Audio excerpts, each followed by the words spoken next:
La clase pasada ya habíamos visto varios pasos, los estábamos viendo con un ejemplo, que es este ejemplo que está aquí, que para mala suerte mía agarré uno de los ejemplos más complicados. Y entonces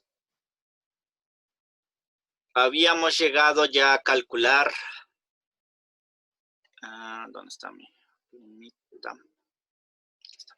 Habíamos llegado ya a calcular nabla A, que, bueno, no me acuerdo exactamente dónde estaba nabla A, estaba seguramente por un lugar por aquí. Habíamos calculado nabla A, habíamos calculado 2 puntos de ruptura, habíamos capturado un punto de ruptura que me parece que lo había nombrado S3 y otro punto de ruptura S4. Habíamos calculado los ángulos de las asíntotas que salen de nabla A, que era una cosa así, y otra pues que la voy a poner acá, que es esta asíntota que estaba a 180 grados. Entonces ya evidentemente desde antes habíamos visto que hay lugar geométrico de las raíces entre este espacio y de aquí hacia el infinito. Entonces ya tenemos bastante información. Les había comentado que como teníamos 2 puntos de ruptura, entonces cabían 2 posibilidades. La primera es que estos entraran por aquí y ya uno se fuera para acá y el otro se juntara con este cero. La otra posibilidad, bueno, en esa posibilidad misma en la que este hace esto básicamente y este entra por aquí y hace esto, en esa posibilidad pues les había comentado que a lo mejor este sale por acá y el otro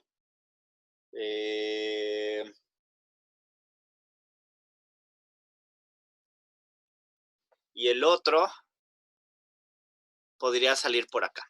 Entonces les dije que esa es una posibilidad de que pueda haber, que pueda ser así el lugar geométrico de las raíces. Entonces, eso es por un lado. Luego les comenté también que podía haber otra posibilidad. La otra posibilidad es que en lugar de que estos, que son las raíces complejas conjugadas, entren, pues más bien nunca entren y hagan esto. Estas se vayan por aquí a través de la asíntota y haga lo inverso. Estas sean las que ahora salen y entren por aquí y esta venga por acá y tengan un efecto muy similar. Entonces son 2 posibilidades, pero básicamente con eso ya estamos pintando 2 posibilidades del lugar geométrico de las raíces y no hay otra. Entonces, ¿cómo se puede saber? Pues se puede saber, denme 2 segundos. Se puede saber a través de, pues, completando la metodología. Entonces, ya hicimos el 2, el 4, el 5, que es básicamente donde nos quedamos.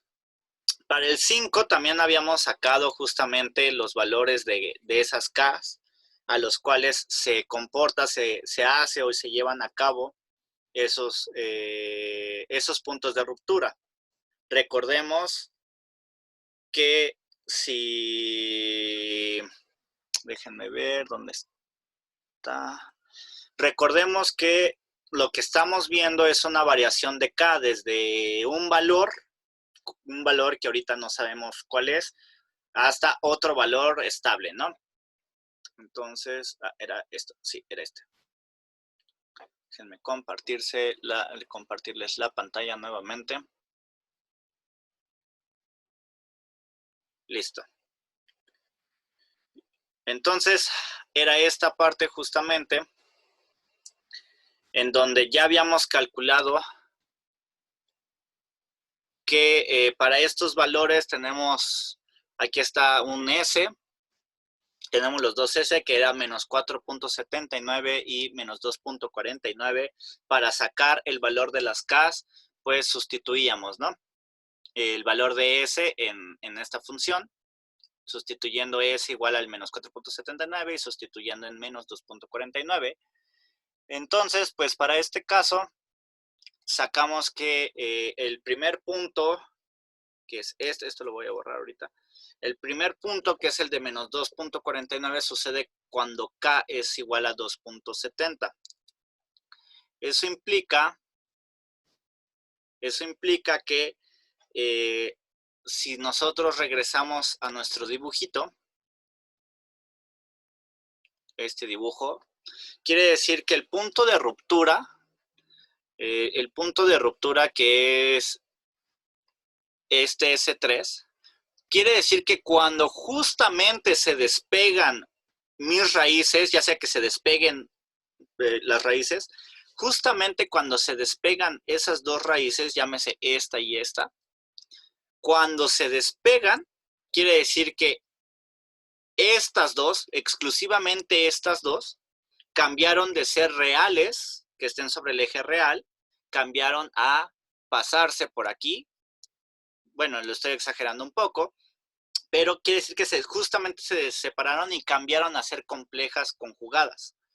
Entonces, cuando cambias a ser complejas conjugadas, pues ya sabemos qué tipo de sistema tenemos. No hay que olvidar esto también. Pero quiere decir que cuando hay ese cambio en el que ahora pasan a ser esas dos raíces complejas conjugadas, quiere decir que es porque K vale 2.70. Ya está. Entonces quiere decir que en cuanto nosotros vamos aumentando este valor de K, por decir algo, K 3.70, pues a lo mejor estas raíces, una se mueve para acá, otra se mueve para acá, y cuando lo aumentamos a 10, ahora se mueve esta para acá y esta para acá, y luego cuando K es 50, ahora se mueve para acá y se mueve para acá. ¿Hasta qué punto entran? Pues cuando la K, según lo que calculamos, vale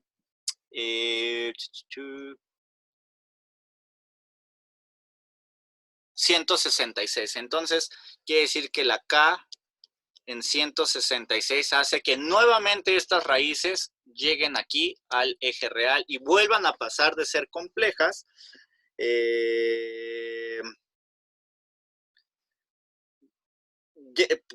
Pasen de ser complejas nuevamente a estar sobre el eje real.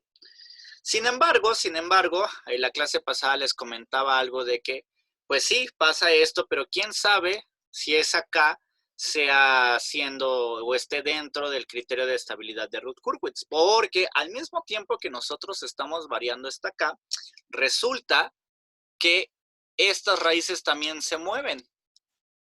Y las trayectorias que siguen son diferentes. Entonces, a lo mejor cuando llegamos a K igual a 10, ya hubo un cruce con el eje y entonces las raíces salieron y se volvieron inestables. Por ejemplo, para K igual a 160, seguramente a lo mejor ya están muy, muy, muy arriba, ¿no? O sea, inclusive, dependiendo cómo sea su movimiento, a lo mejor ya están por acá, ¿no? A lo mejor en K 160, una ya está por aquí y la otra está por acá, ¿no? Entonces ya se pasaron mucho y por tanto, si bien el K igual a 160 existe y es un punto en el cual ocurre un punto de ruptura, sin embargo, no implica que sea estable, sea algo estable. Entonces, bueno, para que lo consideren, porque finalmente quien nos delimita todo pues es el criterio de estabilidad de Routh-Hurwitz, que justamente nos quedamos en que ese es el paso siguiente. El criterio de estabilidad de Routh-Hurwitz nos dice cuándo hay un cruce con el eje imaginario, si es que ocurre. ¿Y por qué? Pues porque si hay raíces que en algún momento cruzan el eje imaginario, voy a borrar todos mis garabatos.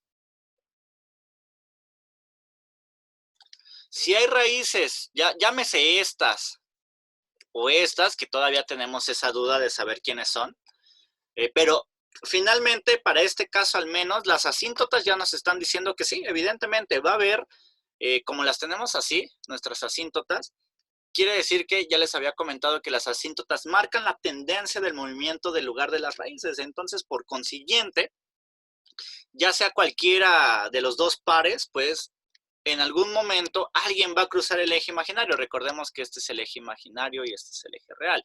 Y si cruzan el eje imaginario, quiere decir que están cruzando al semiplano positivo o al semiplano derecho del eje imaginario. Entonces, si están cruzando el semiplano, quiere decir que en cuanto cruzan, quiere decir que la parte real de las raíces, les voy a poner de los polos, le voy a poner PX porque no sé cuáles polos son, se vuelve mayor a 0. ¿Y qué pasa si la parte real de un polo se vuelve mayor a 0?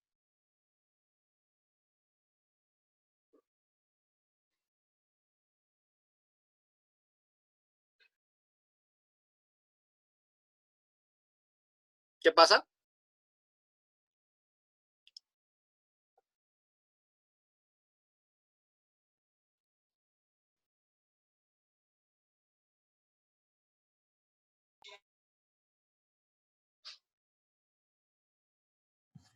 Pues para empezar, no está contemplada en los casos que hicimos. Y Ok, luego se vuelve inestable, ¿no? básicamente eso. ¿Por qué no está contemplada? Porque justamente se vuelve inestable.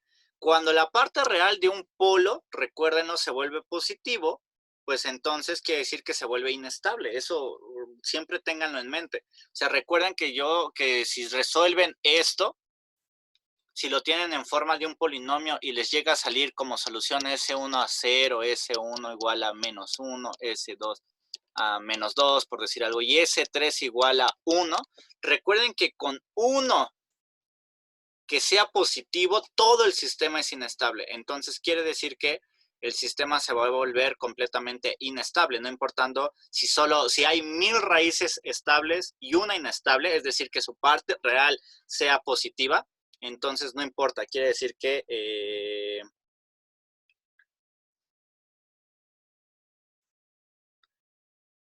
permítame, solamente quiere decir que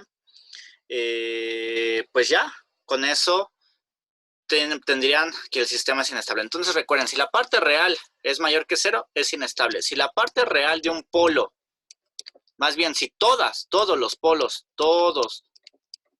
los polos tienen parte real menor a 0, entonces esto es estable. Hurwitz estable, de hecho. Si una sola raíz, una sola raíz del denominador, o lo cual es equivalente, un solo polo, con uno que haya uno solo o más, que tengan parte real positiva, entonces el sistema va a ser inestable. Y eso es lo que nos está diciendo en este caso el criterio de estabilidad de Routh-Hurwitz. Que cuando hay un cruce por el eje imaginario, en cuanto dejamos ese eje imaginario, pues la parte real, que es esto de aquí, la parte real pasa a ser positiva, y entonces, como la parte real pasa a ser positiva, entonces ese par de raíces pasan a ser complejas, con parte real positiva y por tanto inestables. Aunque esta de aquí se haya hecho algo así y se haya ido al infinito, y esta la haya seguido y haya hecho, y haya emparejadose con esta de acá, aún aunque las dos raíces que tenemos restantes sigan en el semiplano izquierdo, y aún aunque una de ellas se haya ido hasta acá, hasta el infinito, no importa. Con una sola que esté cruzando aquí, en cualquier parte de esta área, que es el semiplano positivo, entonces ya valió. Quiere decir que el sistema se va a hacer inestable. ¿Sí? ¿Alguna duda respecto de eso? No, yo. No, yo. Bien. Entonces,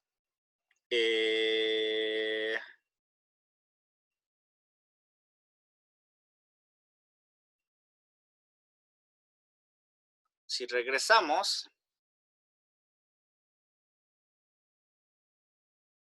por acá,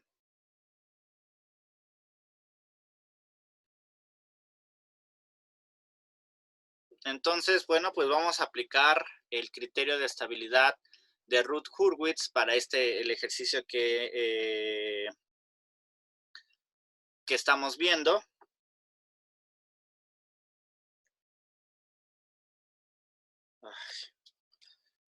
Y entonces vamos a ver ahora esto. Nosotros habíamos llegado que tras la simplificación teníamos que f de s f de s, voy a hacer esto un poquito más grande.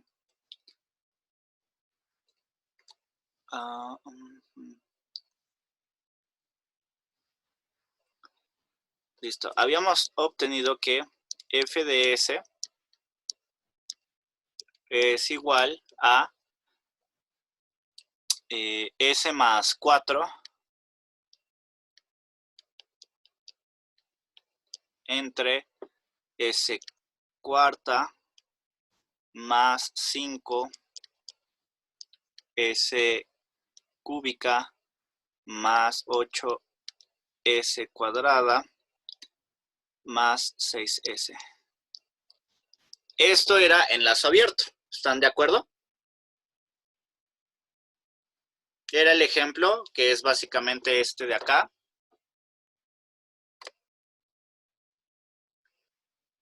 Es este, pero con el denominador desarrollado.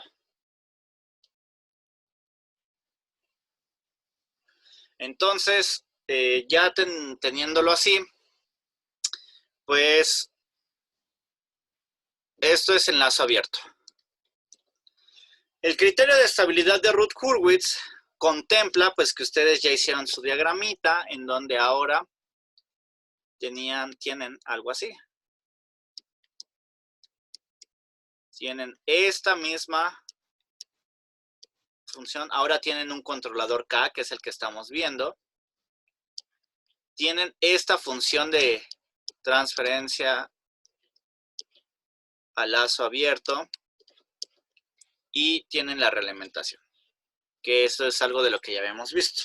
Entonces, en el criterio de estabilidad, lo que tienen que hacer es, pues, aplicar eso. Que si lo llevan ustedes a lazo cerrado, recuerden que en lazo cerrado,